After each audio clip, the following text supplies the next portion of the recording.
ಪ್ರಿಯ ವೀಕ್ಷಕರಿಗೆ ನಮಸ್ಕರಿಸುತ್ತಾ ಇಂದು ನಾನು ತಿಳಿದುಕೊಂಡಂಥ ಮಹಾಭಾರತದ ಬಗ್ಗೆ ತಿಳಿದಷ್ಟರ ಮಟ್ಟಿಗೆ ವಿವರಿಸುವ ಅಂತ ಬಂದಿದ್ದೇನೆ. ಕೇಳುವಂಥ ವೀಕ್ಷಕರಿಗೆ ಸ್ವಾಗತವನ್ನು ಕೋರುತ್ತಾ ನೇರವಾಗಿ ವಿಷಯಕ್ಕೆ ಬರುತ್ತೇನೆ. ನನ್ನಲ್ಲಿರುವಂಥ ಮೊದಲ ಚಿಂತನೆ ಏನು ಅಂತ ಕೇಳಿದ್ರೆ, ಮಹಾಭಾರತ ಎಂದರೇನು, ಮಹಾಭಾರತ ಹೇಗೆ ಜಗತ್ತಿಗೆ ಪ್ರಸಾರವಾಯಿತು ಮತ್ತು ಇದನ್ನು ನಾವು ಯಾಕೆ ಕೇಳಬೇಕು ಅಥವಾ ಓದಬೇಕು ಅನ್ನೋ 3 ವಿಷಯದೊಂದಿಗೆ ಈ ಮಹಾಭಾರತದ ಸಂಚಿಕೆಯನ್ನು ಪ್ರಾರಂಭಿಸಲಿದ್ದೇನೆ. ಮೊದಲಿಗೆ ಮಹಾಭಾರತ ಎಂದರೆ ಮಹತ್ವಶ್ಚ ಭಾರವತ್ವಶ್ಚ ಮಹಾಭಾರತ ಅಂದರೆ ಅತ್ಯಂತ ಮಹತ್ವವಾಗಿರುವಂಥ ಹಾಗೂ ಅತಿ ಭಾರವಾದಂಥ ಶ್ಲೋಕಗಳನ್ನು ಅರ್ಥವನ್ನು ಒಳಗೊಂಡಂಥ ಒಂದು ಕಥಾ ಸಂಗ್ರಹ ಅಥವಾ ನಡೆದಂಥ ಸತ್ಯ ಘಟನೆಯನ್ನು ಕಥಾ ರೂಪದಲ್ಲಿ, ಕಾವ್ಯ ರೂಪದಲ್ಲಿ ನಮ್ಮ ಭಾರತದ ಇತಿಹಾಸವನ್ನು ಹೇಳಿರುವಂಥದ್ದೇ ಮಹಾಭಾರತ.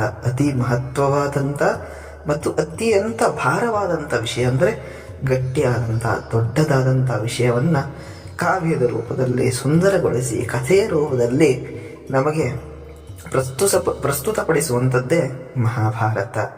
ಹಾಗಾದರೆ ಮಹಾಭಾರತ ಏನನ್ನು ಹೇಳುತ್ತೆ ಎನ್ನುವಂಥದ್ದು ಅಥವಾ ಇದು ಹೇಗೆ ನಮಗೆ ಬಂತು ಎನ್ನುವಂಥ ಪ್ರಶ್ನೆ, ಎಲ್ಲಿಂದ ಆರಂಭ ಆಯಿತು ಎನ್ನುವಂಥದ್ದನ್ನು ಇದನ್ನು ಬರೆದಂಥವರು ವ್ಯಾಸ ಮಹರ್ಷಿಗಳು ಕಾವ್ಯ ರೂಪದಲ್ಲಿ ಗಣಪತಿಗೆ ಹೇಳುತ್ತಾರೆ.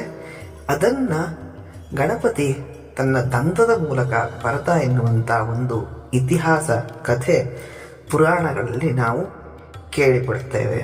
ಆದರೆ ಹಾಗಾದರೆ ಇದು ಭೂಮಿಯಲ್ಲಿ ಪ್ರಸರಿಸಿದ್ದು ಹೇಗೆ ಅಂತ ಕೇಳಿದರೆ, ಆಗಿನ ಕಾಲದಲ್ಲಿ ಮಹದಾದಂಥ ಒಂದು ವಿಶ್ವವಿದ್ಯಾಲಯ ಅಂತ ಕೇಳಿದ್ರೆ ನೈಮಿಷಾರಣ್ಯ. ಭಾರತದ ಇತಿಹಾಸದ ಪುರಾಣದಲ್ಲಿರುವಂಥ ಅತಿ ದೊಡ್ಡ ವಿಶ್ವವಿದ್ಯಾಲಯದಲ್ಲಿ ಒಂದು ನೈಮಿಷಾರಣ್ಯ.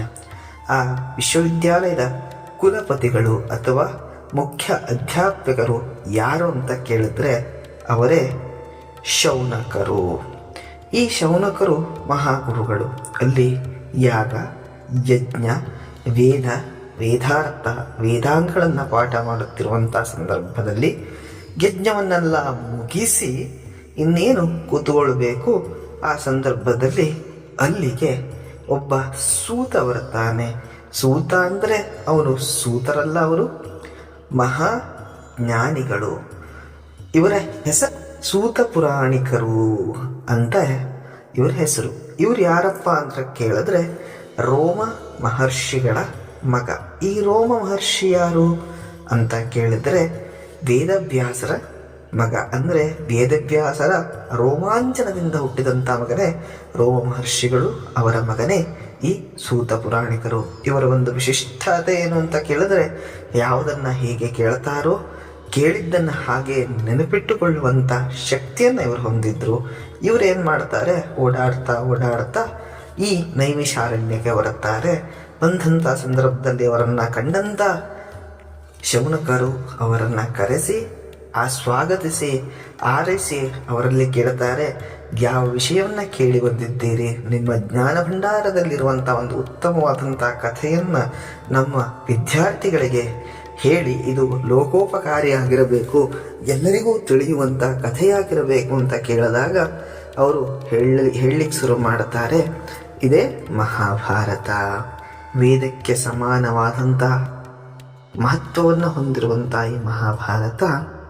ಸೂತ ಪುರಾಣಿಕರು ಕಥೆಯನ್ನು ಹೇಳಲಿಕ್ಕೆ ಶುರು ಮಾಡೋ ಮೊದಲು ಅಲ್ಲಿರುವಂಥ ಬ್ರಾಹ್ಮಣೋತ್ತಮರಿಗೆ ಕೈ ಮುಗಿದು ಅವರನ್ನು ವಂದಿಸಿ ಕಥೆಯನ್ನು ಶುರು ಮಾಡ್ತಾರೆ. ನಾನು ಈಗ ಜನಮೇಜಯ ಮಾಡಿದಂಥ ಸರ್ಪಯಾಗವನ್ನು ಮುಗಿಸಿ ಇಲ್ಲಿಗೆ ಬಂದಿದ್ದೇನೆ.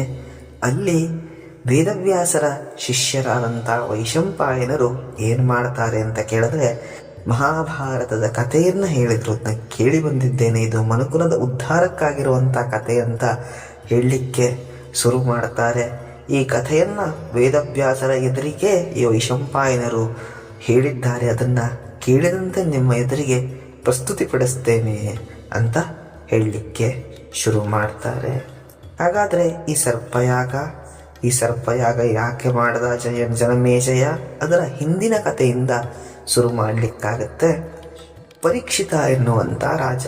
ಯಾರು ಈ ಪರೀಕ್ಷಿತ ಅಂತ ಕೇಳಿದರೆ, ಇವನು ಸಾಕ್ಷಾತ್ ಅರ್ಜುನನ ಮೊಮ್ಮಗ, ಅಂದರೆ ಪಾಂಡವರ ಮೊಮ್ಮಗ. ಇವನಿಗೆ ಯಾಕೆ ಪರೀಕ್ಷಿತ ಅಂತ ಹೆಸರು ಅಂತ ಕೇಳಿದ್ರೆ, ಪರೀಕ್ಷಿತ ಅಂದರೆ ಸದಾಕಾಲ ಪರೀಕ್ಷೆಯನ್ನು ಮಾಡಿಕೊಂಡು ನಡೆಯುವಂಥ ವ್ಯಕ್ತಿ. ಎಲ್ಲ ಕಡೆಯಲ್ಲೂ ಏನು ಮಾಡ್ತಾನೆ ಇವನು, ಪರೀಕ್ಷೆಯನ್ನು ಮಾಡಿಕೊಂಡು ಅಂದರೆ ನೋಡಿಕೊಂಡು ನಡೆಯುವಂಥ ವ್ಯಕ್ತಿ. ಯಾಕೆ ಹೀಗೆ ಎನ್ನುವಂಥದ್ದನ್ನು ಮುಂದಿನ ಸಂಚಿಕೆಯಲ್ಲಿ ನೋಡೋಣ. ಪರೀಕ್ಷಿತನ ಕಥೆಯೊಂದಿಗೆ ಈ ಮಹಾಭಾರತದ ನೇರ ಕಥೆಯನ್ನು ಶುರು ಮಾಡೋಣ ಅಂತ ಹೇಳ್ತಾ ಇಷ್ಟಕ್ಕೆ ನನ್ನ ಈ ಮಹಾಭಾರತ ಕಥಾಹಂದರವನ್ನು ಮುಗಿಸ್ತಿದ್ದೇನೆ. ಕೇಳಿದಂಥ ವೀಕ್ಷಕರಿಗೆ ಇಷ್ಟ ಆದರೆ ಲೈಕ್ ಮಾಡಿ, ಸಬ್ಸ್ಕ್ರೈಬ್ ಮಾಡಿ ಅಂತ ಹೇಳುತ್ತಾ ಧನ್ಯವಾದ.